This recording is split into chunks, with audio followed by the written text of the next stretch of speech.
Добро вечер.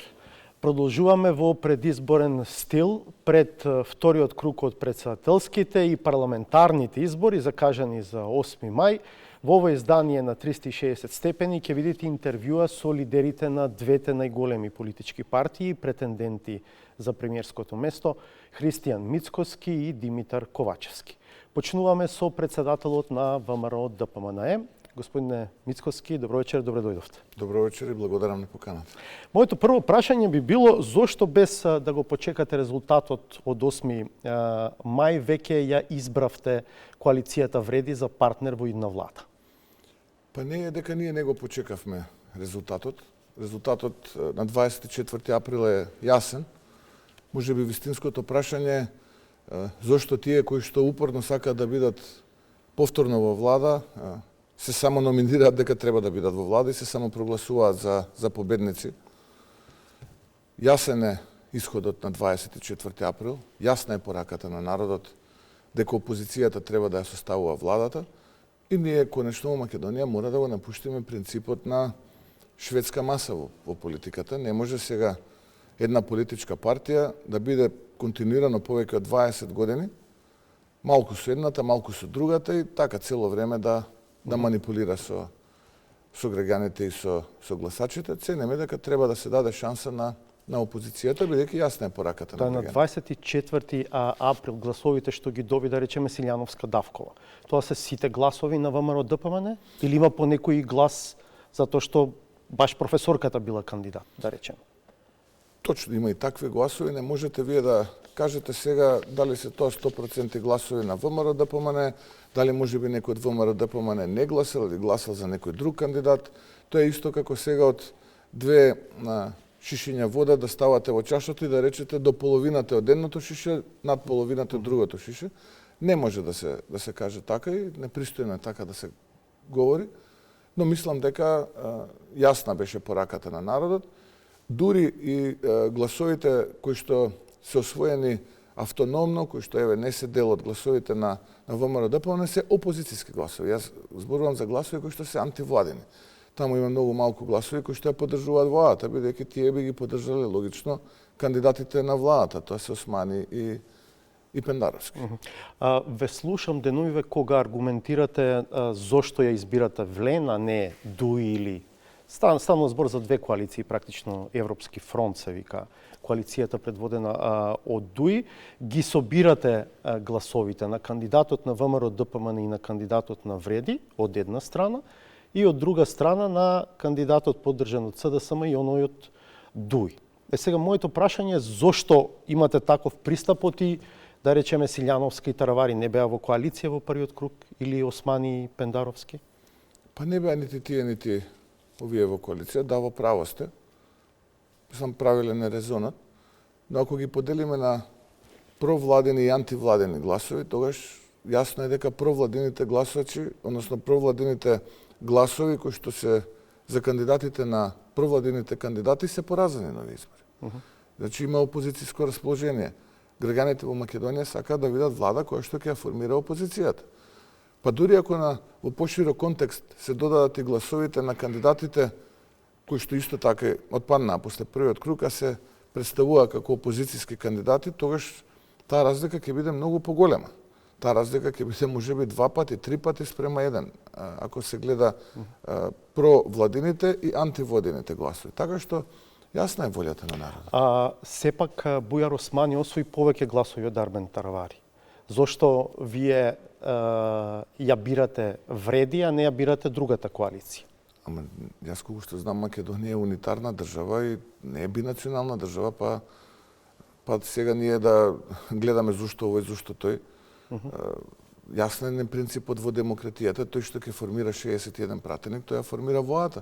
Барем така важеше во 2017-та правилото. Кога пред повеќе месеци јас ве прашував, да речеме, што ќе ве води во одлуката кој да ви биде партнер во идната влада, меѓу другото велевте дека важно ќе биде владата во парламентот да има и двојно мнозинство, односно Бадентерово мнозинство. Ако ја земете вреди утре, нели сега. Сепак е фер да почекаме 8 мај да ги видиме резултатите, да видиме каков ќе биде финалниот епилог, но вие сте мандатарот и сте во позиција еве по 8 мај да ги бирате партнерите.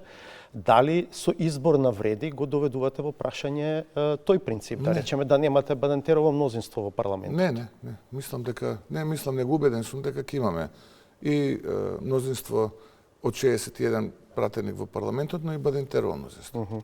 На некој начин, го земате ли предвид примерот од 2006 година? Да. Тогаш се сеќавате дека ВМРО ДПМН, односно вашиот претходник Никола Груевски беше мандатар и реши наместо партијата кај албанците која освоила најмногу мандати, беше ДУИ, 17, да ја земе ДПА со 11 мандати. Направија влада, ама таа не траеше многу долго, помалку од 2 години, па во 2008 ВМРО ДПМН мораше да прави коалиција со ДУИ. Го земате ли предвид тоа? Од секоја една работа треба да се извлечат поуки, но и внимателно да се анализира. Многу пати во политиката ја користаме и математиката.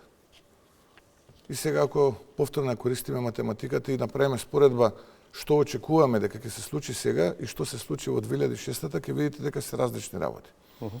Ајде да направиме освежување на меморијата од 2006-та. Тогаш ВМРО ДПМН и коалицијата која што ја предводеше имаше 44-45 пратеника. 45, да. На тие се придодадоа 6-7 пратеника од новата социјалдемократска партија на Тито Петковски и 11 пратеника на ДПА. Ако се сеќавате, тогашниот председател на ВМРО Народно Љупчо Георгиевски рече: "Еве јас имам како партија 6-7 пратеника, ќе ја поддржам, така да не правете влада со ДУИ." И имаше еден таков контекст. Јас сега зборувам за многу посилен резултат кој што би го имала коалицијата Твоја Македонија, предводена од ВМРО ДПМН, од 44-45 пратеника. И ваков трилинг или квартет нема да биде потребен во владата. Можеби ќе биде добро да имаме трилинг или квартет за двотретинско мнозинство, доколку тоа е потребно, имајќи предвид дека имаме навистина амбициозна агенда за одредени реформи. Но имајќи го предвид новиот собраниски правилник на деловник на работа, имајќи предвид резултатот кој што го очекувам дека ќе го има коалицијата Твоја Македонија, мислам дека не треба да се прави споредба и не може да се прави споредба, бидејќи математички е поразлично. Ќе биде ли во таква ситуација ДУИ во позиција да ве обвинува за подценување на гласот на албанците, затоа што не сте ја земале партијата која што освоила повеќе гласови на етнички албанци? Видите дека ДУИ ќе обвинува. Тоа ние не можеме да кажеме дека нема да обвинува, и тоа е политика. И тоа е легитимна алатка во политиката, да се обвинуваме. Ако ние нешто грешиме, или ако тие мислат дека можат нешто подобро, логично е да својот став го артикулираат во јавност. Но јас колку што знам, ДУИ формираше коалиција. И во таа коалиција, покрај ДУИ како албанска политичка опција, има и бошњачка партија, има и турска партија, има и ромска партија или ромски представник. Не знам дали Курто Дудуш има своја партија, но небитно има и роми во таа коалиција. Така што легитимен представник е еден во албанскиот политички блок, тоа е коалицијата Влем. Ама ако сме објективни, повеќе од 10-15 гласа немаат потенцијал овие партнери кои што ги споменуваат, турската, ромската, бошњачката. Така што ако ги извадиме од 120, 105 се сигурно на ДУИ гласови. Повторно влегуваме во замката на двете шишиња и чашата вода. Не можеме да кажеме колку точно вредат, можеме да направиме анализа. Ако мене ме прашате, јас мислам дека нивната бројка на овие избори е помеѓу 25 и 30.000 гласа. Зборам на партиите или личностите кои што орбитираат околу ДУИ. Дали е 5, 10 или 25, 30, тоа не можеме да знаеме. Тоа можеме само доколку ги оставиме сами да излезат на избори, па тогаш да видиме дали е така. Но ние како ВМРО ДПМН имаме 3 ромски политички партии во коалицијата, имаме 2 бошњачки политички партии, имаме турска политичка партија и така натаму. И можам да кажам дека сите овие кои што се таму кај ДУИ во коалиција, претходно доаѓа во ВМРО ДПМН, сакаа да бидат дел од коалицијата Твоја Македонија, но од определени причини ние не ги прифативме и претпоставувам најдоа прибежиште таму каде што најдоа. На која платформа ја бирате вреди? Само на антидуи или има и нешто вредносно, да речам, што ве спојува? Има многу работи кои што ценам дека треба да се променат на политичката сцена во Македонија. Објективно, кога ќе го прашате народот, граѓанинот во Македонија, и тука не мислам на етничка припадност, и македонци, албанци, но и останати, огромно мнозинство, би рекол 3/4 мнозинство се за тоа да Дуи оди во опозиција. Предолго време се, можеби само после Лукашенко во Европа, или можеби и повеќе и од него, не знам. Треба да им дадеме шанси и можности на другите да се истакнат. И ценам дека треба да видиме овој комплот од политички партии кои што се обединија околу коалицијата Вреди или Влен, да видиме со каков потенцијал располагаат. И добро е македонската јавност тоа да го види. Да, како ќе се најдете на темата уставни измени? Мислам на ова за внесување на бугарите во уставот со Влен. Не, нашиот став е тука јасен и прецизен. Тука е ставот јасен и тука нема промени, не со Влен, не со Дуи, со сите. Тоа значи дека тие го прифаќаат вашиот став. Не сме отвориле на таа тема разговор, не сме разговарале на таа тема. Тогаш Но да тоа не е преурането кога и двете страни си се бирате за партнери во владата, а не сте се нашли или не сте се договориле за една ваква тема. Се што е направено како разговор и јавна артикулација на став пред да официјално се прогласи било која коалиција, можеме да го ставиме во рубриката можеби е преурането. И се согласувам со вас. Но едноставно во политиката има формални и неформални пораки и добро е да се испраќаат и формални и неформални пораки. Сега тука нема нешто што е надвор од политичките манири или политичка артикулација на ставови. Може ли да се испостави дека едната страна по изборите не ја зборувала вистината? Во која смисла? Вие велите не прифаќаме уставни измени под бугарски диктат, нели? Од Влен велат за нас приоритет број 1 е продолжување на интегративниот процес на земјата кон Европската унија и носење на уставните измени кои што се првата пречка на тој пат.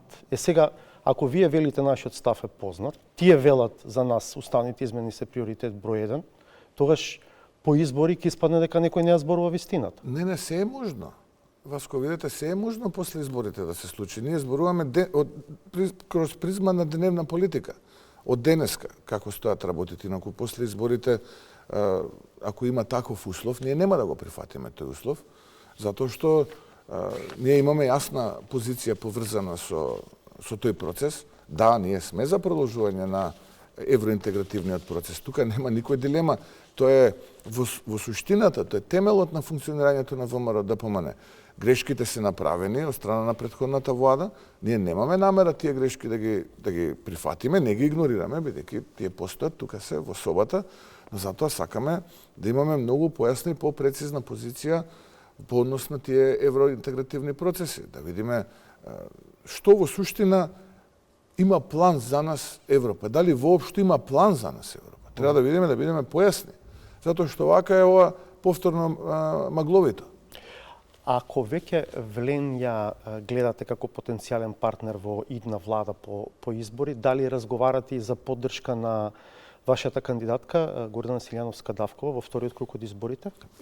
Тоа е легитимно прашање и ние да го поставиме и вие го поставувате. Денеска е 5-6 ден. Јас се уште немам слушнато став не само од Влен, од никој од овие кои што се декларира како опозицијски кандидати. И на бранот на антивладиното расположение, кој што во најголема мерка, мора да се сложите, го креираше ВМРО ДПМН коалицијата Твоја Македонија, тие добија гласови. И јас би сакал да слушнам одговор на две прашања. И тоа е легитимно. Тоа не е нелегитимно. Првото, дали тие ќе ги советуваат граѓаните кои што го дале за нив гласот да излезат на вториот круг претседателски избори? Иако е одговорот да, тогаш каков ќе биде нивниот совет за кого да го дадат својот глас? Дали за Стево Пендаровски или за Гордана Силјановска-Давкова? Бидејќи логиката вели, ако сте вие антивладен глас, и ако вие антивладено гласате, тоа значи дека во суштина имате избор помеѓу двајца кандидати, тоа е владиниот кандидат, тоа е Стево Пендаровски, и опозицијскиот, тоа е професорката Гордана Силјановска-Давкова. Тогаш логиката вели дека треба за неј да ги советуваат. Бидејќи велите дека имате контакти од едната и од другата страна, не го кријат тоа. Зборувам сега ВМРО ДПМН и коалицијата вреди. Во тие контакти сега по првиот круг го отворив това прашање, го побаравте тоа од нив? Не.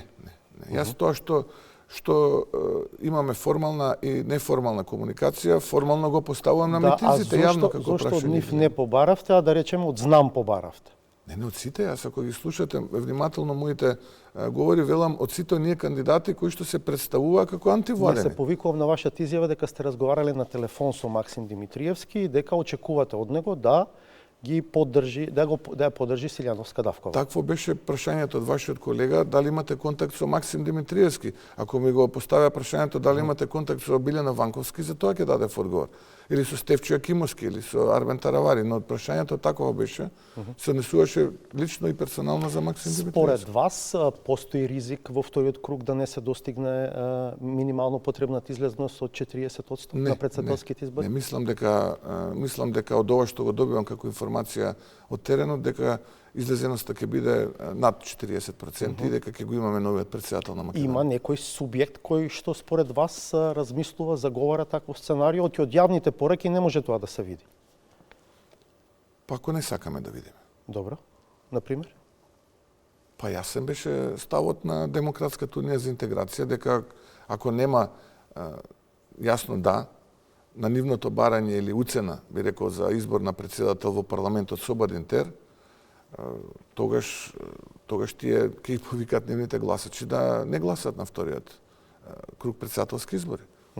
Сега, ако не сакаме тоа да го видиме, во ред. Ја мислам дека појасно... Мислам дека немало таква така Ја не можам да ги цитирам до точка и запирка тоа што имаат кажано, но суштината е таа. Рекоа дека допрва лидерите во таа коалиција треба се сретнат па да видат како став ќе заземат, што ќе бидат условите за евентуална поддршка, но добро. Видете, Васко, да бидеме мораме работите до крај во целиот контекст да ги ставаме. Во првиот круг тие рефлектираат таква порака. И тоа е јасно, тоа е нашата позиција, тоа е нашата уцена. Ако сакате да повикаме или да ги советуваме нашите гласачи да гласат, тоа е нашата позиција. Тоа е недржавен став, недржавна позиција. Зошто? Прво, затоа што ВМРО ДПМН тоа можеше да го направи 2019 година, не го направи. ВМРО ДПМН можеше тоа да го направи 2004 година, не го направи и следеше раскол во партијата. Сакам да кажам дека партијата која што повеќе од 22 години е буквално дел од владата, е дел од процесите во државата, ако Македонија е 33 години независна, они се повеќе од 3/4, би рекол 2/3 сигурно во државните институции. И така да се однесуваат кон сопствената држава не е коректно. Пандан на ВМРО е СДСМ, гледаме дека кандидатот поддржан од СДСМ води кампања во вториот круг. Да, таква кампања води. Рековте дека очекувате поддршка и од знам на Максим Димитриевски за Силјановска Давкова во вториот круг? Еве, бидејќи ме прашувате и тука да појаснам, да го дадам целосниот контекст, очекувам и од Арбен Таравари, очекувам и од Билјана Ванковска, очекувам и од Стефчо Јакимовски, иако тој мислам дека во својата изјава веднаш после изборите како да повика да се гласа за Гордана Силјановска Давкова. Димитриевски вчера по вашата изјава повтори дека тој нема морална позиција да бара од тие што го поддржале во првиот круг да поддржат било кого конкретно, но имаше една додавка, рече дека во следните денови веројатно лично ќе каже за кого ќе гласа во вториот круг, па веројатно тоа ќе биде некакво насочување на неговите поддржувачи. Ако сте мандатар... Не, видете, ние не сме овдека сега да ги оценуваме моралните или неморалните капацитети на некој човек, на некоја личност. Ние имаме јасна позиција. Човек кој што пледирал да биде председател на државата. Човек кој што излегол пред граѓаните со својот авторитет, со своите пораки, со своја политика, со своја визија и стратегија за понатаму. И тој веќе не е, би рекол, небитен. Битен е. Неговиот став е многу битен. Дали неговиот став, никој не прашува дали ќе гласа за ова или за оно, или нема воопшто да гласа некој учесник во овој процес. Наставно, неговата порака, неговиот став е многу важен за симпатизерите или за луѓето кои што го дале гласот за тој кандидат. И тоа не е така небитно, и тоа не е морална или неморална постапка. Има и луѓе кои што сметаат дека сепак треба да се почитува личниот интегритет на секој гласач и дека е негово да реши сепак на крајот како ќе гласа. Дека ни вие тие 360 ги немате во џеп, се разбира, нели? Јас се согласувам, тоа не го спорам. Јас затоа цело време зборам каков ќе биде неговиот совет. Јас не велам дека тој сега ќе појде и ќе ги донесе сите или таа или небитно било кој од нив ќе ги донесе. Не, тоа не го зборувам јас. Добро. Туку легитимно е како политички субјект, како учесник во политички процес да дадете совет, да дадете насока кон тие структури со кои што Сега само веќе почнаа да му порачуваат дека гласот за Максим Димитриевски очигледно е глас за ВМРО ДПМН. Добро, тоа си е нивна да се стратегија. Не, предпоставам дека и тоа ќе го мери кога ќе реши како ќе постапи пред вториот круг. Ако сте мандатар, дали ќе го поканите знам утре во влада? Јас повикав на национално единство, антивладино единство и сите политички партии кои што се на македонската политичка сцена, а се декларираат како опозицијски политички партии, се добре дојдени. Дури и во еден момент, јас и СДСМ го повикав да конечно почне да покажува знаци дека има кај нив капацитет за антидуи порака кон нивните симпатизери и гласачи. Бев одбиен, за жал. Бев одбиен и навистина многу жалам што таа шанса ја пропуштија и Пендаровски и Ковачевски. Но ајде да почекаме да заврши 8 мај да ги видиме бројките и потоа можеме по-конкретно да зборуваме. Ова мое прашање за тоа дали знам ќе поканите утре во влада е поврзано со исто така ваша изјава од деновиве во која што велите ние би сакале стабилно владино мнозинство со повеќе од 2/3 поддршка во парламентот. Да, и сега го кажа во вашата емисија. Да. На што, како ќе стигнете до тие 2/3? Па затоа велам да ги почекаме бројките. Да завршат изборите, да ги почекаме бројките и потоа ќе можеме по-конкретно. Сега кажувам што е нашата амбиција и желба. Дали ќе дојдеме и дали ќе оствариме, сепак ќе зависи од резултатот на 8 мај. И каков резултат очекувате на 8 мај? Па јас очекувам да има, можеби, ако беше емисијата после среда, би имал по-конкретни бројки, бидејќи во текст е некои мерења што ги правиме по изборни единици. Не, ако ме прашувате денеска, повеќе на чувство би ви кажал. Да. Еве, како вовед во тоа што ќе го кажете. Симулацијата на гласовите од првиот круг на претседателските избори покажаа дека со тие гласови и со тој распоред на гласови би имале 52 пратеника. Не, 53. 52 е поточната бројка, тој едниот одика и дуи. Ти имат 18. Не, 53. Најточна бројка со сите избирачки места кои што се од една општина во различни изборни единици. Водено е сметка, мислам дека и за тоа. Но добро, еве 53 нека. 53 очекуваме, а врз основа на нашата симулација и нашата аналитика, во секоја од изборните единици да качиме по еден пратеник, дури и во шестата. Таму ни требаат околу 4015 гласа плюс. Од овој број што го имаме 17.000 нешто, уште 4015 гласа не треба. Тоа значи 59? Па, вие ме прашавте, јас ќе ви дадам одговор, очекувам Силјановска да има 500.000 плюс, а коалицијата твоја... Чекайте, не, да не ме разберат погрешно. Мислите да оди над 500.000 гласови? Да не мисли некој 360 плюс 500? Не. Да има, да освои Силјановска повеќе од 500.000 гласови. 500.000 плюс. Да. А коалицијата Твоја Македонија предводена од ВМРО ДПМН да има 55 плюс пратеници. Аха, повеќе од 55. Да. Добро. И тие 2 плюс, од кого би ги земале најмалку 2 плюс? Па не, јас ви реков дека во секој изборна единица очекуваме најмалку по еден да качиме. Длабоко во себе верувам дека ќе дојдеме и до бројка од 58-59, затоа ете некоја по-конзервативна сценарија е 55 плюс. И тоа ќе бидат мандати кои што ќе ги загуби СДСМ или знам? Повторно на чувство можам да ви кажам, немам мерење, бидејќи да беше емисијата во среда, можеби ќе имав и по-конкретни бројки и ќе можевме врз основа на бројки да збориме.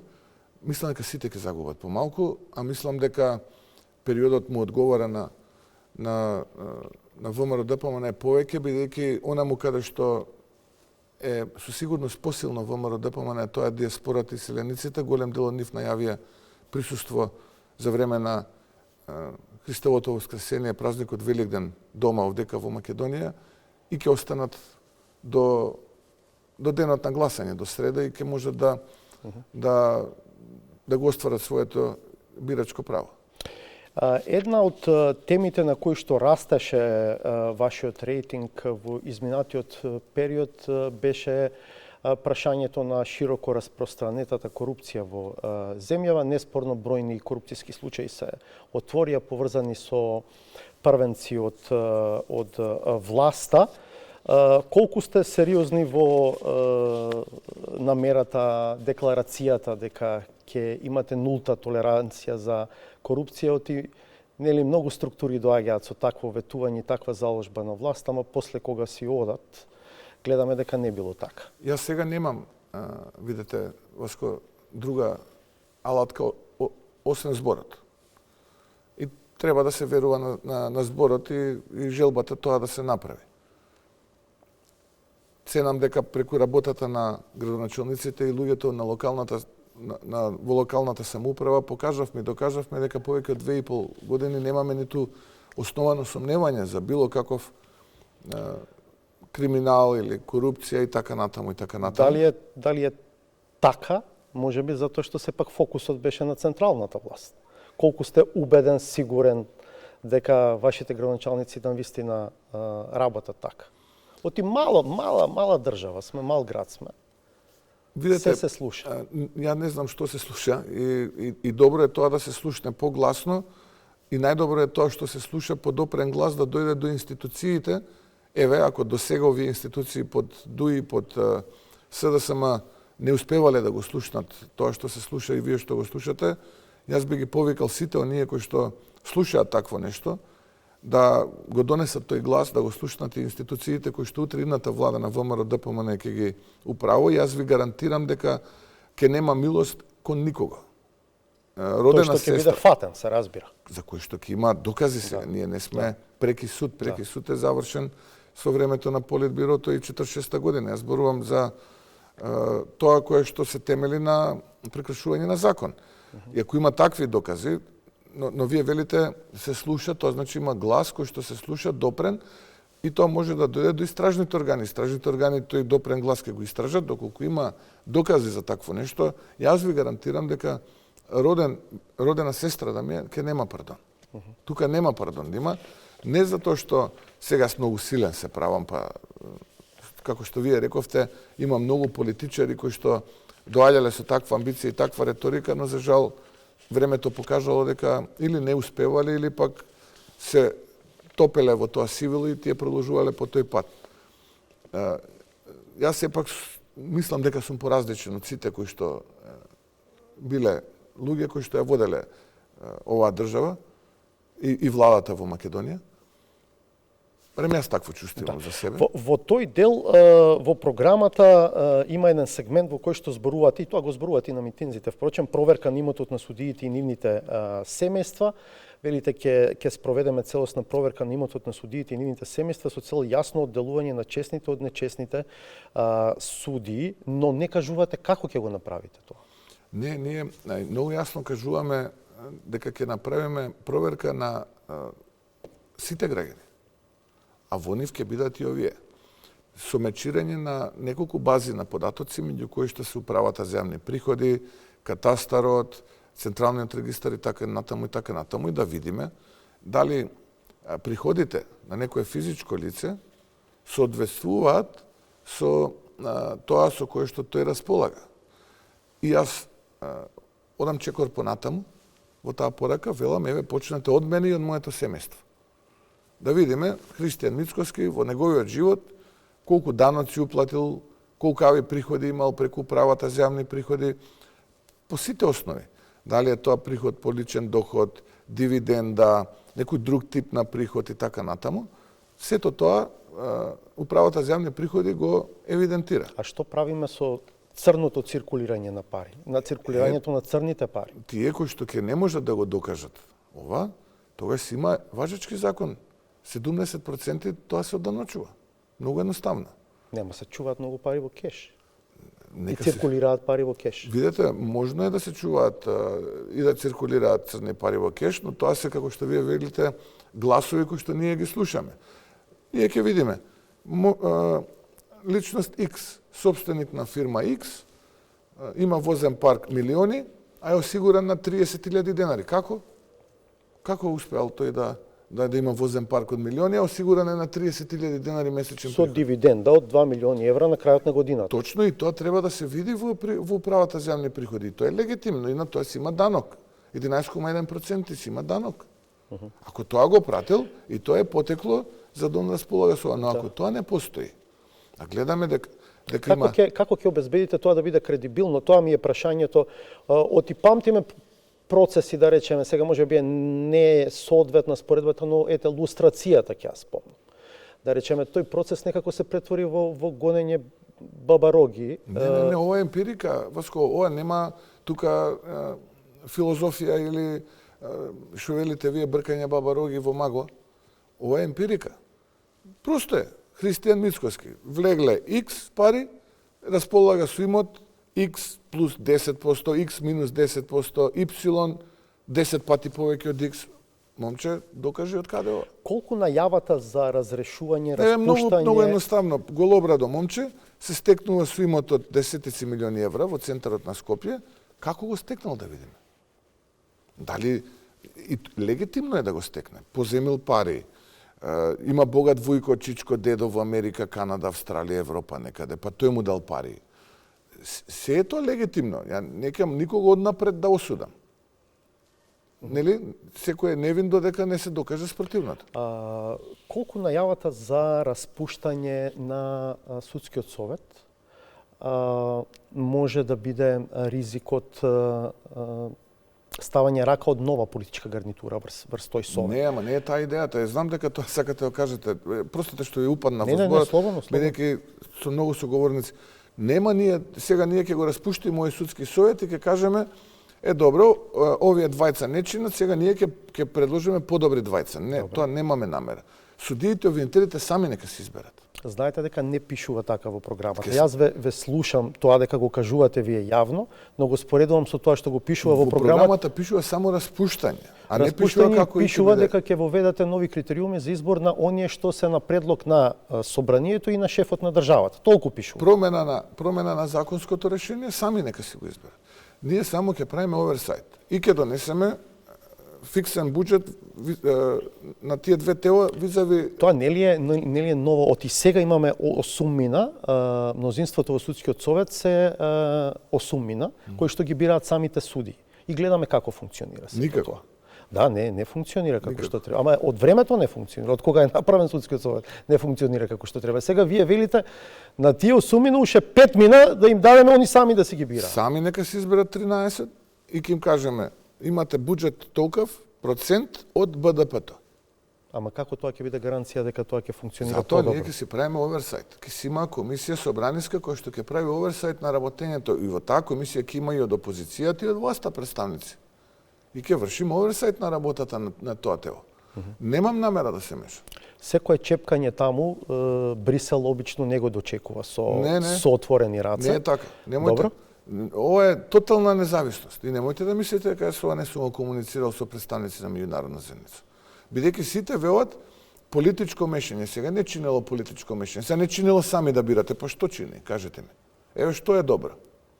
Подобро е да сега ако ние имаме две работи кои што не се добри, која е помалку недобра? Помалку недобра е кога самите се бират, бидејќи тогаш нема да го впери некој прстот и да рече види, ова е твој човек, оној е твој човек, оној да ме става мене пред случајчина, никој не е мој човек. Мој човек се Јован и Антони дома.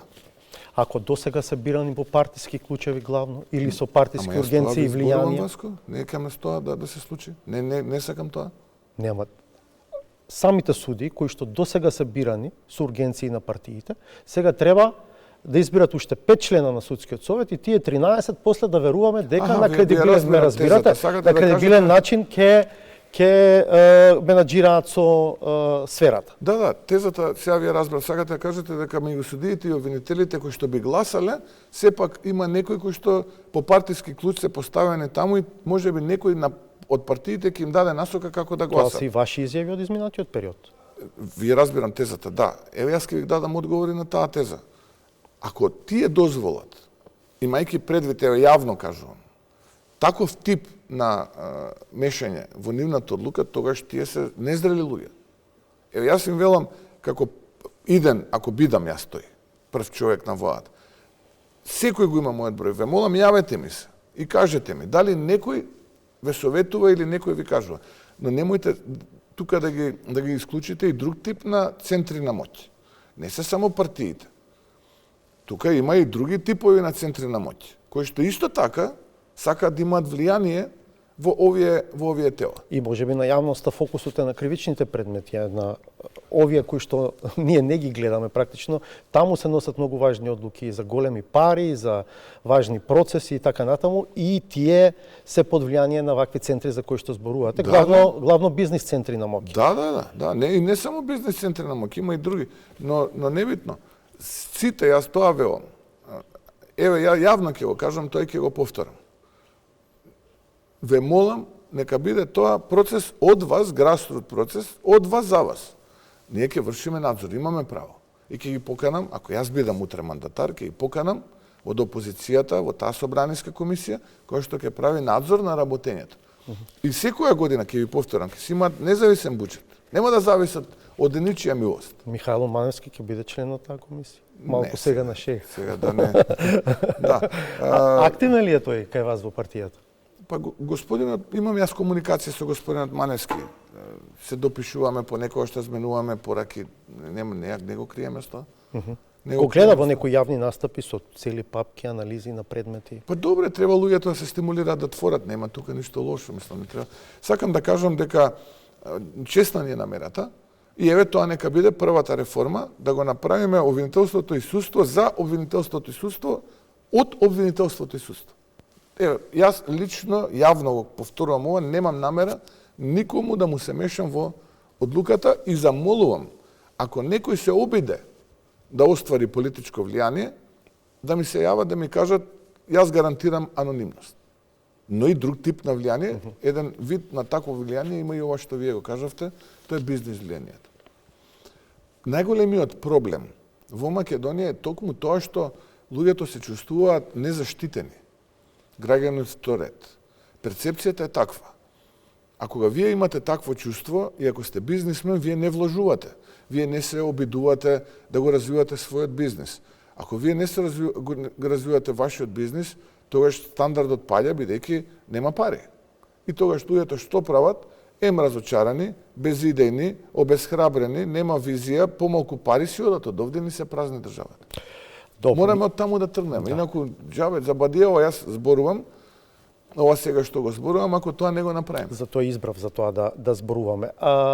Толку е времето, нека се поредат коцките на 8 мај, да видиме јасно, па потоа веројатно ќе можеме и многу подетално да разговараме за многу од темите. Стојам на располагање, кога ќе оцените дека јас можам нешто да кажам, доколку има од ваша страна желба и интерес, поканете ме, ќе дојдам. Да, благодарам уште еднаш. Благодарам на можноста.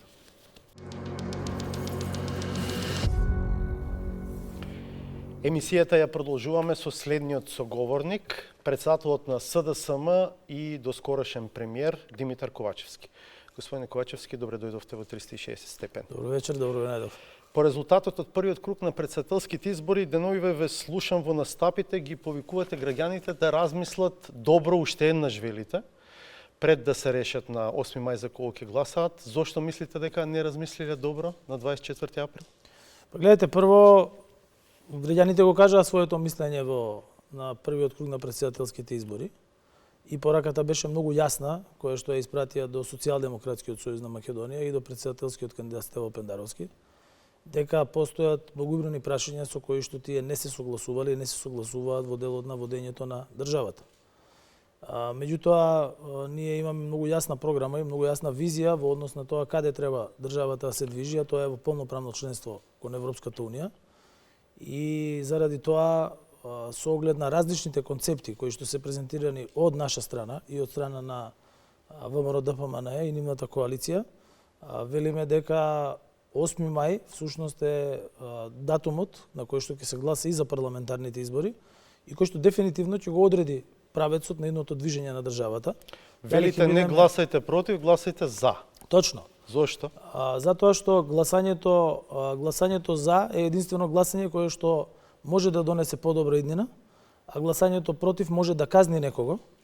Во овој случај гласањето против европската иднина и гласањето против СДСМ и коалицијата за европска иднина ќе значи гласање и против брза и јасна со план европска интеграција на државата и нема да значи само казна за СДСМ, туку ќе значи казна и за собствените деца и внуци кои што нема да живеат во европска држава, туку ќе останат да живеат во држава која што ќе биде изолирана и која што на крајот на денот ќе биде многу слична на оно што го гледавме до 2016-2011 Требаше ли година. 24 април да се случи за да кажете дека очигледно граѓаните имале многу теми и прашања со кои што не се согласувале? Не бевте свесни претходно, вие многу сигнали добивавте? Ако ги гледавте моите настапи и пред 24 април, тогаш ќе забележевте во сите говори дека јасно кажував дека знам дека граѓаните се незадоволни од повеќе работи. Значи, вие земите го било кој мој настап и на митинзи, и на телевизиски интервјуа, и на дебати телевизиски, ќе видите дека јас кажав дека да, точно, знаеме, граѓаните се незадоволни, пред се од високите цени, бидејќи не имавме инфлација од 20% во државата како резултат на војната во Украина. Точно е дека се незадоволни од недоволното владење на правото. Точно е дека се незадоволни од недоволната борба против корупцијата, иако за 9 места напреднавме во последната година од мојот мандат. И точно е дека се незадоволни од однесувањето на ДУИ во коалицијата и моќта која што сакаа да ја покажуваат во текот на функционирањето на оваа коалициона влада. Вие ДУИ го кажувате последен во оваа низа да не треба прв да го ставите. Па без разлика и да го ставите прв и да го ставите последен, сепак тоа се клучните елементи врз основа на кои што луѓето одлучија да го дадат граѓаните на Македонија да го дадат својот глас. Зошто не бевте погласен за односот на ДУИ, таа надмоќ која што ја демонстрираше, па и во двете години додека вие бевте премиер? Гледайте, прво не се работи за надмоќ, туку се работи за, би рекол, несоодветно однесување на дел од функционерите на ДУИ. Јас не можам да ставам равенство помеѓу сите кои што функционирале во владата, не имавме сепак професионален однос во рамки на владата. Сите министри работеа во рамки на своите надлежности. Најголемиот дел од нив работеа 24/7, буквално така, знам дека тој израз е некако као клише во државата, меѓутоа навистина работеа, посебно економските министри, за да обезбедат се што е потребно од антикризни мерки до финансирање на државата. Ние знаете дека имавме 2,6 милиарди евра антикризни мерки. Тоа се законски решенија, подзаконски акти, мерки и така натаму. Од друга страна имаше дел функционери кои што не покажаа соодветно однесување, па дури и се однесуваа на несоодветен начин, што даваше една слика дека целата влада функционира така, а не беше така. И сега впечатокот кога зборувате, па макар и за дел од тие функционери, е дека тоа го правите за доцнето, а некои велат дури и неискрено. Не го кажувам искрено. Гледате, ако не би бил искрен, тогаш нема зошто да го кажувам. Го кажувам многу искрено. Јас дадов и многу јасна изјава во однос на она што се случува во последните денови. Бидејќи вие гледате кога имаме една дебата помеѓу конзервативна партија како што е ВМРО ДПМН и ДУИ која што е чиста етничка партија, како што има и други партии, впрочем во Македонија, тогаш веднаш се засилува националната реторика. И јас не можам да не замерам и на самиот Али Ахмети за извиците кои што ги кажуваше со учака на митингот или во тие нивни настапи, бидејќи тоа се извици од минатото, кои што воопшто не кореспондираат со меѓунационалната кохезија која што има во државата. Може ли да се квантифицира? И овие избори практично не се избори за национализам, туку темата на овие избори е интеграција во Европската Унија, а извикување на такви извици е токму спротивно од интеграција во Европската Унија. Може ли да се квантифицира, да речеме, колку доби ДУИ, а колку ВМРО ДПМН во таа размена на пораки? Мислите дека добија сепак во последните денови од таа размена на реплики? Верувам дека тоа имало влијание врз гласачите. Дури имаше едно интервју на еден од водечките луѓе на ДУИ, пред крајот на мигнатата година чинам, кога тие добивале понуди од ВМРО ДПМН да ја засилат националната реторика, тоа е јавно интервју објавено, може да се погледне, дека добивале понуди да ја засилат таквата национална реторика, се со цел да можат да ги покажат рейтинзите на ВМРО и на ДУИ, како што тоа го праве 11 години, од кои што 11 години, да бидам искрен, Македонија немаше никаква фајда од 2006 до 2016 година, освен што остана едно Скопје 2014 од искршен стиропор, од многобројни споменици и од овенати жални врби во сред Вардар. Кога ја споменавте веќе 2006-та, оваа ситуација многумина ги потсеќа на 2006-та, кога СДСМ и ДУИ излегоа на избори по тежок мандат, особено за СДСМ, пред се фокусира на спроведување на рамковниот договор. СДСМ некако исцеден, потрошен од ДУИ, загуби на тие избори. ДУИ ја победи ДПА, ама ни СДС, ни ДУИ беа дел од новата влада. Сега некако личи дека работата повторно оди натаму. Гледайте. ДУИ, цицајки го СДСМ, практично како да не ја научиле лекцијата од 2006 дека работат и против себе. Ја повеќе би повлекол паралела со тоа што на ДУИ му се случува со 1998 година.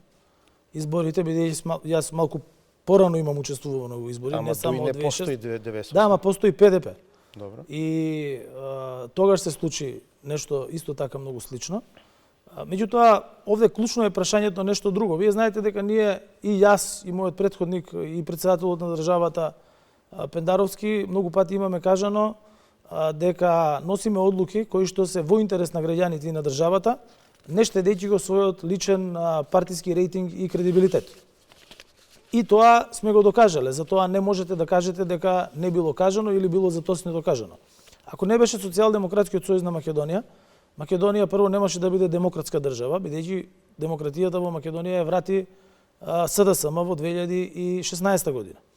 Ние бевме држава со заробени медиуми, заробена држава по сите извештаи и држава без препорака за членство во Европската унија. Подоцна станавме благодарени на СДСМ и одлуките кои што ги донесовме, тешкиот Преспански договор, земја членка на НАТО. И потоа станавме земја која ги отвори преговорите со Европската унија, повторно, заради Социјалдемократскиот сојуз и одлуките кои што ние ги донесовме. И тоа после 17 години чекање, бевме изложени на една хистерија, ширена од многу центри, пред се од опозицијата, дека ќе сме го изгубиле јазикот, дека ќе сме го изгубиле идентитетот, културата, што се покажа како апсолутно неточно. Ние денес имаме преговарачка рамка со чист македонски јазик, преговараме со Европската унија на македонски јазик, како македонци, со македонски идентитет и култура. И знаете дека многу македонци не веруваат дека е така. Гледайте, од временска дистанца, на крајот на денот сите работи ќе станат јасни. Многу македонци не веруваат дека ќе влеземе како македонци во Обединетите нации. Благодарение на Киро Глигоров, ние сме денес македонци со македонски јазик во Обединетите нации. Па многу македонци не веруваа заради таа иста хистерија дека во НАТО ќе влеземе како македонци со македонски јазик. Во НАТО влеговме како македонци со македонски јазик. Многу македонци заради изложеноста на такви информации и од политички фактори, медиумски фактори, поединци и така натаму, не веруваа дека ќе имаме преговарачка рамка со чист македонски јазик. Ние денес имаме цело европско законодавство се преведува на македонски јазик. На преговарачките кабини во Брисел стои македонски јазик и во Брисел се запослуваат преведувачи на македонски јазик. Имате председателски кандидати кои ви велат дека не е заштитен јазикот, дека во поглавје 34 пак ќе се отвара таа тема. Кој вели тоа? Па Максим Димитриевски, меѓу другото. Не би коментирал, нека читаат. Уште малку околу ДУИ. Дали македонскиот јазик стои во преговарачката рамка? Друго, што ќе отвараат во поглавје 34, кога во самиот скрининг процес целото законодавство се преведува на македонски јазик. На преговарачките кабини стои македонски јазик. И дента кога Македонија ќе стане член на Европската унија, македонскиот јазик ќе биде еден од јазиците на Европската унија. И еве уште една потврда. Договорот Фронтекс, кој не се потпишуваше повеќе од деценија, помеѓу Македонија и Европската унија, пречка беше дека јазичната клаузула. Дали ние го потпишавме договорот Фронтекс со Европската унија во 2022 година? Го потпишавме. На кој јазик го потпишавме? На македонски јазик. одобрен договор од сите 27 земји членки на Европската Унија, вклучително Бугарија и Грција. Никој во тоа не веруваше. Тие што сакаат да шират популизам, тие што сакаат да држат тема, која практично не е тема, за да соберат гласови, тоа ќе го повторуваат. Меѓутоа, на крајот на денот, вистината е дека македонскиот јазик е дел од јазиците во Европската Унија. Тука главната забелешка е дека поддршката на уставните измени може да биде вовед во отворање на Пандорина кутија, токму поради еден дел од преговарачката рамка, а тоа е оној во кој што се бара доследно спроведување и на договорот за добрососедство со Бугарија, вклучувајќи ги протоколите, работата на историската комисија, па се смета дека Бугарија ќе има шанса во текот на тој пристапен процес на историско-идентитетски теми повторно да ја блокира државата. Тоа е тезата на противниците на преговарачката рамка. Тезата на противниците беше иста и при слушувањето на договорот со Грција. Ние имаме историска комисија и со Грција, таа никој не ја спомнува. Има од таму нешто? Вие знаете дека ден денес постои историска комисија помеѓу Германија и Полска. Па таа не е пречка Полска да е членка на Европска Унија, Германија да е членка на Европска Унија. Ова е само наоѓање на изговори како да го запрат процесот на европски интеграции, како да избегаат односење на одлуки и како да го замојуваат народот внатре со национални теми, а при тоа да не направат ништо за еднината на нашите сегашни и идни генерации. Уште малку околу позицијата на ДУИ, причината за слабиот резултат на Пендаровски на СДСМ во првиот круг. Дали на некој начин вие лично и бевте должник на ДУИ затоа што ве спаси од смена од лидерското место во СДСМ, па и од премиерското таму крајот на 2022 година, кога се појавија информации дека Зоран Заев влезе во разговори со Христијан Мицкоски за брзи предвремени избори, а потоа и формирање заедничка влада. Гледайте, прво тоа беа шпекулации кои што беа во медиуми. И тие ги демантираше и самиот претходен председател на Социјалдемократскиот сојуз на Македонија. Во однос на односите со ДУИ, јас како председател на влада сум имал коректен однос на ниво на министри, бидејќи кога водите влада, вие водите извршно тело кое што носи секојдневно одлуки и сме имале соработка во рамки на законските надлежности и согласно со законот за влада. На 25 јануари со почнувањето, со завршувањето на мојот мандат заради законски одредби дека започнува мандат на техничката влада, тој однос веќе не постои, со оглед на тоа дека во владата се влезени сите политички партии согласно закон за техничка влада, таму е сега и ВМРО, ДПМН, и Алијанса, и ДУИ, и Социјалдемократскиот сојуз на Македонија и сите други коалициони партнери, така да нити некој некому му должи нешто, нити ја му должам на ДУИ, нити ДУИ ми должи на мене, ниту ја му должам на Али Ахмети, нити Али Ахмети ми должи нешто на мене.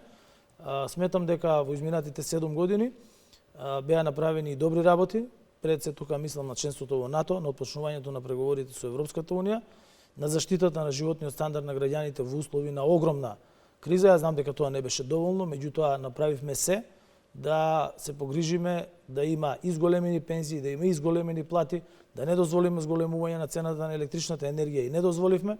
Зошто ова не успеавте да им го продадете на граѓаните? Па гледайте, граѓаните прво се свесни за тоа, дека кога јас дојдов премиер на владата, Скопје немаше парно.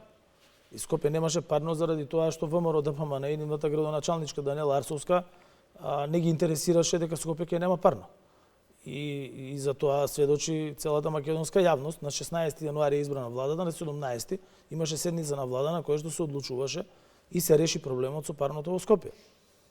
Подоцна ги изголемивме пензиите за 30% во текот на 2 години. Платите на просветните работници и на сите, се со цел да обезбедиме одржување на животниот стандард и на крајот дојде и потврдата од Виенскиот институт дека само Македонија од цела Источна Европа го има зголемено животниот стандард на своите граѓани во услови на 2 огромни кризни години.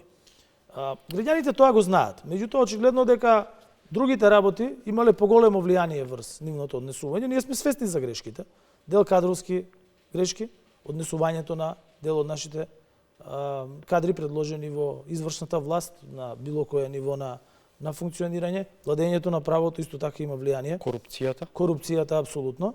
И се тоа работи кои што треба да се подобрат.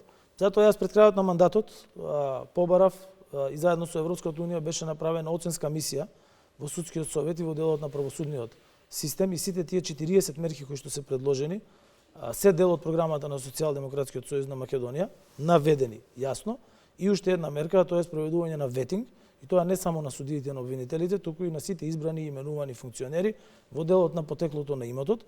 Меѓутоа, ако зборуваме за потекло на имот, не зборуваме само во последните 5 години. Зборуваме од почетокот на државата. Затоа што тоа што сте го акумулирани на почетокот, кога е правена државата, или пред 10-15 години, тоа на вас ви дава моќ да можете да влијаете на процесите во иднина. А ВМРО вика да се направило за последните 5 години, за да може пак нивните да ги амнестираат кои што правят тоа што чуваат правят. ли податоци и документи за да се вратиме назад 30 и кусур години? Па апсолутно дека се чуваат. Ете, ние денес живееме во дигитално време. Напреднати се технологиите. Ама сега се Архивското напреднат. работење ТВС и таму немаше, се беше на хартија. па можете да проверите кој што имал и кој што немал пред тоа, така да тоа многу лесно се проверува. Како го коментирате резултатот на Максим Димитриевски на 24 април? Максим Димитриевски и неговата партија, знам, имаат респектибилен резултат. Тоа се практично гласови кои што се на Социјалдемократскиот сојуз на Македонија, традиционални гласови. Сгрешивте ли со Димитриевски? Па сега сгрешивте ли со Димитриевски, веројатно треба да се постави прашање на некој друг, бидејќи неговиот конфликт доаѓа пред ја да станам председател на А зошто кога Социјалдемократскиот сојуз дојдовте не се обидовте на да го Македонија. решавате? Гледайте, Максим Димитриевски имаше формирано согласно со нашето демократско општество свое движење. Јас морам да ви кажам дека ние сме од исти град со Максим. Можам да кажам дека сме и пријатели. Се знаеме и ние, се знаат и нашите родители, па и нашите дедовци. Членови на таа партија се наши поранешни членови. Дури има и роднини кои што сега едниот е во, например, во СДСМ, другиот е во ЗНАМ. Меѓутоа, тоа се гласови кои што практично беа незадоволни од делот политиките на СДСМ, пред се внатрешно. Веројатно дел од кадрската политика, дел од однесувањето на некои наши другари, визави тие кои што го искажаа својот револт и гласаа за партијата ЗНАМ. Практично тие гласаа против своите. Многу е лесно да гласате против своите, тешко е да гласате против политичкиот противник, бидејќи кога гласате против своите, вие на крајот на денот и не може да бидете победник. Зошто глас за Максим Димитриевски е глас за ВМРО ДПМН? Така вели Бојан Маричич. Па затоа што секој глас кој што го намалува потенцијалот на СДСМ, ја зголемува разликата со ВМРО ДПМН. И вие кога ќе ги погледнете гласовите на ВМРО ДПМН, тие се 360.000. А ако ги видите гласовите на СДСМ, на оној левиот спектар на гласови, тогаш ќе гледате дека се тоа далеку над 250.000 гласови. И затоа велам дека секое раситнување, било на левица, било на десница, практично работи за другата страна. Ние сме имале таков случај во 2006 година, кога беше формирана партијата НСДП. Партијата НСДП освои околу 60.000 гласови. Тоа го намали потенцијалот на СДСМ. Со 300 и нешто илјади гласови ВМРО ДПМН во тоа време формираше влада и владееше 11 години, а НСДП денес е коалиционен партнер на СДСМ. Стравувате ли дека тоа одлевање од СДСМ кон ЗНАМ може да продолжи во вториот круг, односно на парламентарните избори на 8 мај? Тоа зависи од граѓаните. Ние повикуваме на обединување на сите прогресивни сили, кои што се за програмата предложена од нас, која што програма ги има акцептирано и ги има наведено сите грешки кои што биле направени во текот на изминатите 7 години. Има многу јасен план за тоа каде треба да се движи државата на сите полиња, од економски, владење на право, борба против корупција, грижа за млади, грижа за сите, пред се тука мислам на зголемување на пензии, зголемување на минималната плата, на просечната плата. Ние докажавме дека можеме да работиме и на зголемување на минималната и на просечната плата, кои се зголемени, минималната за 3 пати, просечната за повеќе за скоро двојно, пензиите се зголемени за просечно 55%, и затоа и предвидуваме уште поголемо зголемување и на минималната плата и на просечната плата. Какви се состојбите во СДСМ во овој момент? Состојбите во СДСМ во момент се работни, со оглед на тоа дека се спремаме за вториот круг на Какви се вашите изборите. односи со Миле Зечевиќ, генералниот секретар? Како на председател на партија и на генерален секретар на партија. Добро, има гласини дека не се добри. Па не знам зашто не би биле добри. Ние се знаеме 32 години точно. Така да, еве утрово имавме состанок на кој што генералниот секретар и шеф на штаб информираше за активностите кои што се И работни што значи односи во СДСМ? Како? Работни односи што значи, тргнавте да објаснувате? Тоа значи дека председателот ги обавува своите функции, а генералниот секретар ги обавува своите, организацијскиот секретар ги обавува своите, шефот на кабинет ги обавува своите. Еве, например, председателот на партија е на интервју на 360 кај вас со големо задоволство, а генералниот секретар е на состанок со шефовите на регионалните изборни штабови. Тоа е работење во рамки на своји надлежности. Колку, господине Ковачевски, стратегијата, играта на картата на ЕУ, ние сме за интеграција, тие се за изолација, мислите дека беше правилна? Гледайте, прво, јас сметам дека е правилна и ние сме најубаво увиделе како Македонија дека тоа е правилна. Со оглед на тоа дека Македонија играше 11 години на карта на внатрешни етнички тензии, на нарушени односи со соседите и на окривување на се живо и диво, вклучително и Европската Унија, дека не можеме да напредуваме во евроатлантските интеграции. И се покажа како погрешно. Од друга страна се покажа како исправно евроатлантската интеграција на државата, носење на одлуки. Ние станавме земја членка на НАТО, отпочнавме преговори со Европската Унија. Граѓаните 80% се за членство во Европската Унија. Меѓутоа ќе повторам пак дека постојат аспекти кои што ги загрижуваат граѓаните. Ама и во делот на ЕУ, како да постои една фрустрација од килавото движење по патот со многу пречки, со блокади. Постои замор и ја го чувствувам тој замор понекогаш. Предолго трае процесот.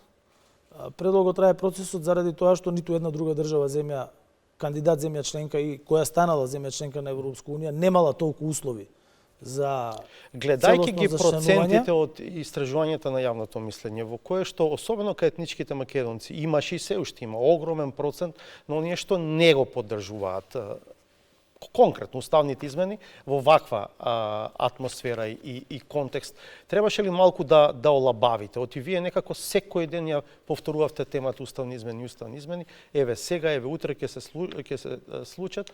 Тоа не се случи. Гледате, јас земите ги сите мои интервјуа и нема да видите ниту една изјава кога и дали ќе се случат уставните измени. Сите мои изјави биле дека ова е обврска на сите политички партии. Ова не е процес на еден човек, на една политичка партија и на една влада, туку е општ политички и општествен процес во државата, кој што треба да се донесе, дека требаше да ги донесеме, уште минатата година требаше, затоа што ќе ве потсетам на една работа, јас во неколку прилики кажав дека не сакам да ја видам Македонија во друштво на држави кои што ќе добијат кандидатски статус и ќе отпочнат преговори со Европската Унија. И денес, еве ќе даеме на споредба, 2005 година ние стануваме земја кандидат за членство во Европската Унија, заедно со Хрватска.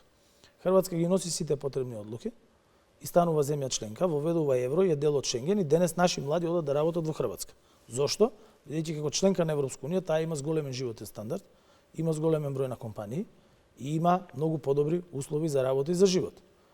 Од друга страна, кажав дека ако не ја донесеме оваа одлука, на крај ќе останеме во друштво и Црна Гора ќе отиде пред нас, и Албанија, и дека ќе останеме во друштво на Босна и Херцеговина, на Украина и на Молдавија, држави кои што имаат внатрешни функционални нерешени прашања.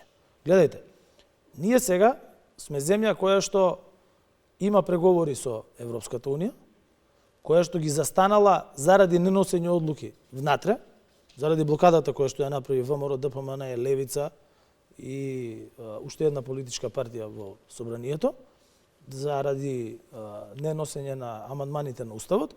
Во меѓувреме преговори отпочнаа и Украина, и Босна и Херцеговина, и Молдавија.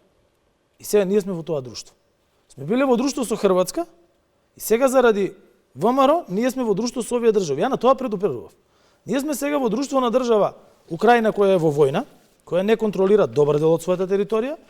Ние сме во друштво со Молдавија, која не контролира 17% од својата територија, пошто е под руска контрола.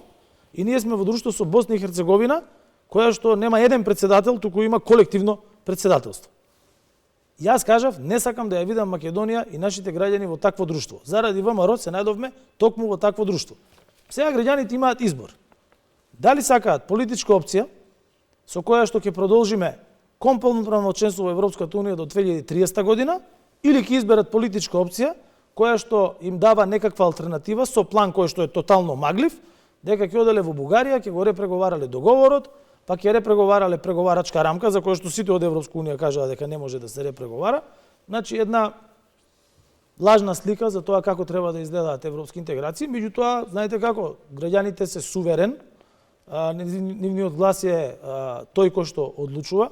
Не имавме демократски избори во 2017 година, после 2016 година во Македонија се одржуваат демократски избори, пред тоа ние немавме демократски избори, каде што секој може да го каже својот глас најслободно и да изрази својата волја. И какви се вашите очекувања од 8 мај? Што очекувате? Јас сум човек кој што никогаш не се откажува, кој што секогаш верува во резултат кој ќе значи позитивен исчекор и за државата и за граѓаните. На 8 мај изборите ќе бидат тешки со оглед на резултатот од првиот круг на претседателските избори. Меѓутоа, Социјалдемократскиот сојуз на Македонија е силна партија, партија која што е наследник на Сојузот на комунисти на Македонија, од народно-ослободителната борба, и ние сме единствен правен наследник. И со оглед на тоа што какви све предизвици се соочиле нашите практично предци, со какви се предизвици се соочиле раководствата на СДСМ од 1991 година до денес, сметам дека и ова пречка СДСМ успешно ќе ја надмине, ќе добиеме гласови со кои што доволно гласови со кои што ќе бидеме респектибилна политичка сила во собранието. Пред вас Мицкоски рече дека себе си се проектира на неговата партија на повеќе од 55 мандати на 8 мај. Гледайте, прво ја можам да ви кажам дека една порака до граѓаните, таа е упатувам од митинзите. Не е добро за државата кога една десна конзервативна партија ќе добие преголема моќ, со оглед на тоа дека тогаш се изложува на ризики слободата на медиумите и нивото на демократијата и слободата на изразување на голем број на групи од интерес кои што се сочинети од поединци со поинакви размислувања од конзервативното мнозинство. И затоа сметам дека граѓаните треба да изберат една модерна, прогресивна опција, и затоа ги повикувам јас секој ден сите прогресивни граѓани, слободумни граѓани на државата на 8 мај да ја дадат својата доверба за претседателот Стево Пендаровски и за СДСМ и коалицијата за европска иднина, за да можеме да ги движиме процесите напред за државата. Може ли да не успеат претседателските избори? Што мислите? Јас Да нема минимум 40% одзив? Сакам и повикувам претседателските избори да успеат. Со оглед на тоа дека Македонија треба да избере претседател, треба да избереме парламент, и тоа претседател Стево Пендаровски, и парламент во кој што мнозинство ќе имаат политички партии кои се со јасна евроатлантска интеграција, за да може државата да има известна и предвидлива европска и евроатлантска иднина. Сте разговарале ли со другите партии, лидери на партии околу евентуална поддршка на Пендаровски во вториот круг? Не сум разговарал, со оглед на тоа дека Стево Пендаровски е граѓански кандидат, и со оглед на тоа дека според неговата изјава тој кажа дека ги бара гласовите на граѓаните, а не гласовите на партиите. Дури и јас, да ви кажам искрено, гледајќи ја политиката во минатото, гласовите никој не ги контролира и не ги носи во джеп, туку граѓаните одлучуваат согласно својата волја. Ние сме имале еден претседател на држава кој што беше насилно избран пред 25 години скоро ќе биде, за кој што процесите знаеме во државата, кога една разлика од 150.000 гласови беше свртена во разлика од сосема друг правец, на начин кој што во тоа време и ОП се извештуваше и Врховниот суд заседаваше и така натаму. И затоа повикувам на 8 мај граѓаните масовно да излезат на изборите и да го дадат својот глас за нашиот кандидат Стево Пендаровски и за нашите листи. Сте се виделе, сте се чуле со Али Ахмет и деновиве? Не сум се видел деновиве, меѓутоа се имаме видено пред известно време, меѓутоа тоа беше пред првиот круг на претседателските Што избори. мислите за овие изјави на Мицкоски во кои што тој веќе ја избра коалицијата Влен вреди за партнер во идна влада? Имате свој став за тоа? Гледате, тоа е став кој што Мицкоски го кажуваше од првиот ден. Така да не гледам промена во неговиот став, туку напротив гледам конзистентност, дека тој за свој партнер ја има, односно за партнер во евентуална влада, доколку тоа изборните резултати го покажат на 8 мај, да биде со коалицијата Вреди, составена од неколку од субјекти. неколку политички партии. Јас со сите тие политички партии имам соработувано, да бидам искрен, и со партијата Алтернатива, и со партијата Беса, па и со партијата на господинот Меджити, кој што беше дел од ДУИ, и со Таравари. Нормално со сите лично се познавам. Така да тоа е политички избор во демократско општество. Вашиот став што е? Бидејќи ДУИ еве почнува да обвинува за тоа дека ако е тоа исходот по 8 мај, ВМРО и во ситуација во која што ДУИ и незините партнери имаат повеќе мандати од коалицијата Вреди, сепак ја избере коалицијата Вреди, дека тоа ќе биде подценување на гласот на албанците и поигрување со тој глас. Имате вие став околу тоа? Да, ја имам многу јасен став. Знаете, Васко, јас првите избори на кои што бев полнолетен сум ги видел во Соединетите Американски држави.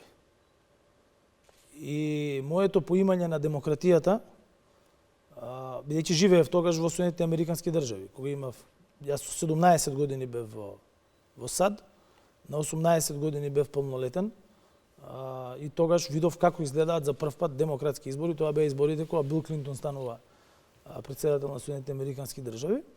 И таму изборите не се водат по етнички клуч, туку напротив се водат по идеолошко вредносен. Се водат по идеолошко вредносен принцип, и граѓаните гласаат за програми, а не гласаат за етнички заедници. И јас, знаете дека потоа имав дел од својата кариера и во Германија, и во Австрија, и таму научив, а овде го применувам и се залагам дека етничка припадност не може да биде професија. Така да за тоа кој прави влада, одлучуваат бројот на пратениците кои што имаат мнозинство во собранието.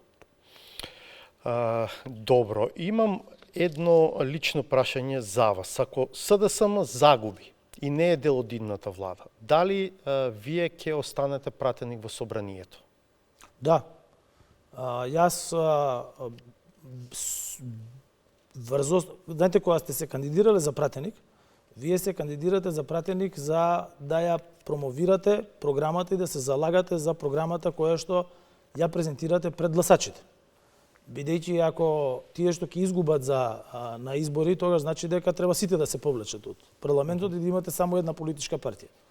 Ме саѓате што сакам да ви кажам. Добро. Тоа значи дека не би требало да има опозиција во парламентот.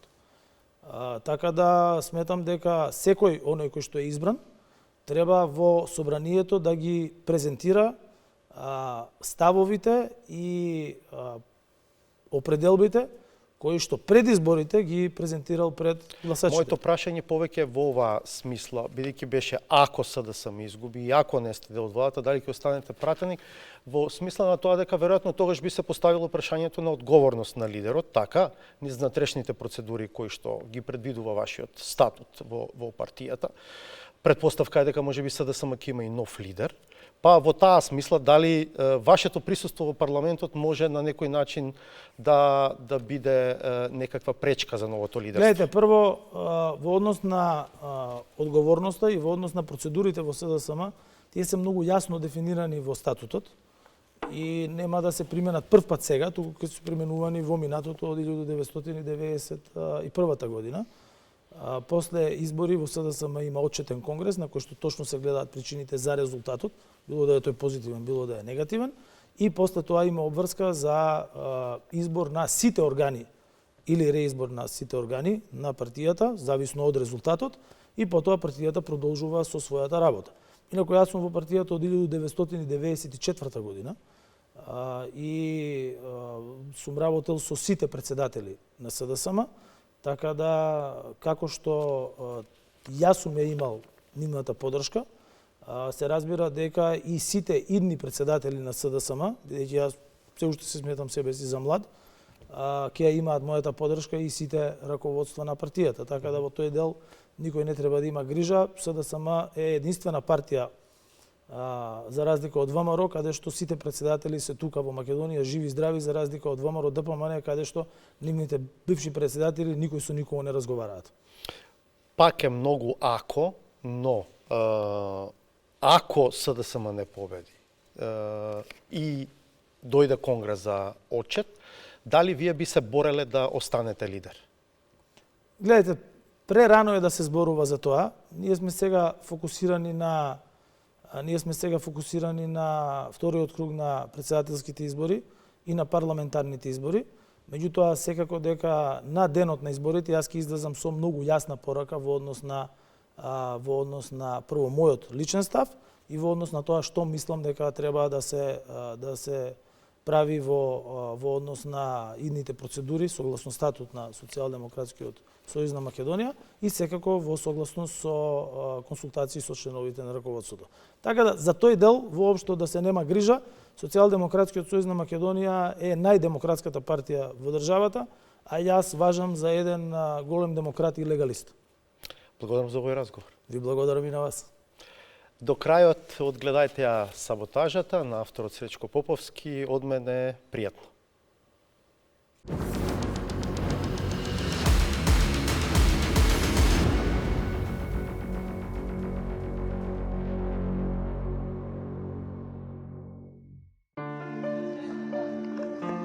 Ај тоно да го пробаме. 1-2.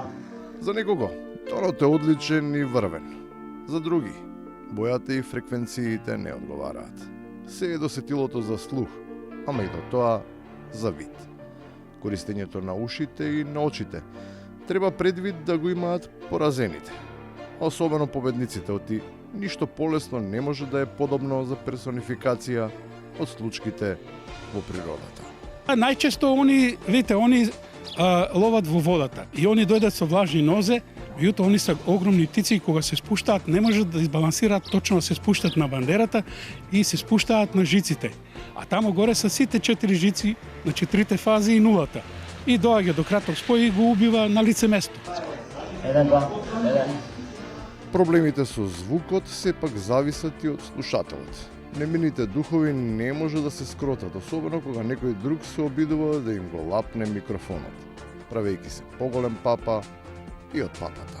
Сакам да се заблагодарам и на оние кои што гласаа за другите кандидати за председател на Република Македонија. Да не глас пак. Без горе. 1-2. Предпоставка е дека тој што зборува сака да биде разбран и тој што се обидува да чуе, сака да свати за што се зборува. Но навистина е нејасно за каков политички конгломерат станува збор, кога во него, освен социјално потиштени категории, се наоѓаат и наследници на славните војсковци.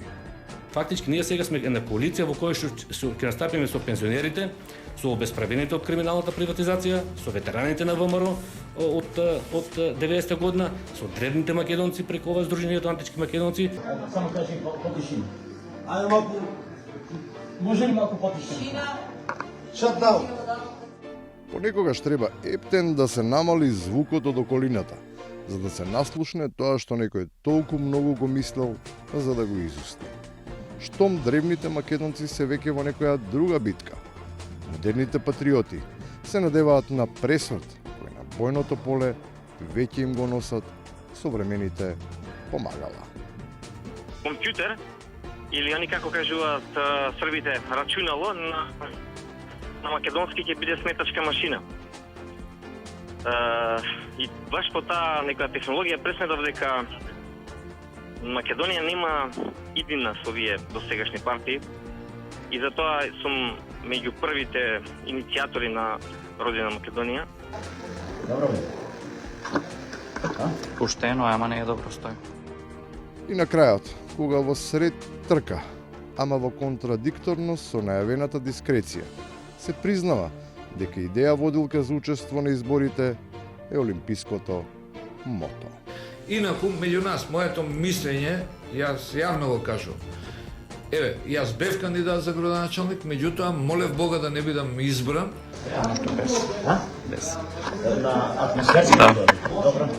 За помалку од 2 недели ќе се нивелира и ќе се добие вистинскиот тон. До тогаш, се ќе биде само на амбиент и на атмосфера.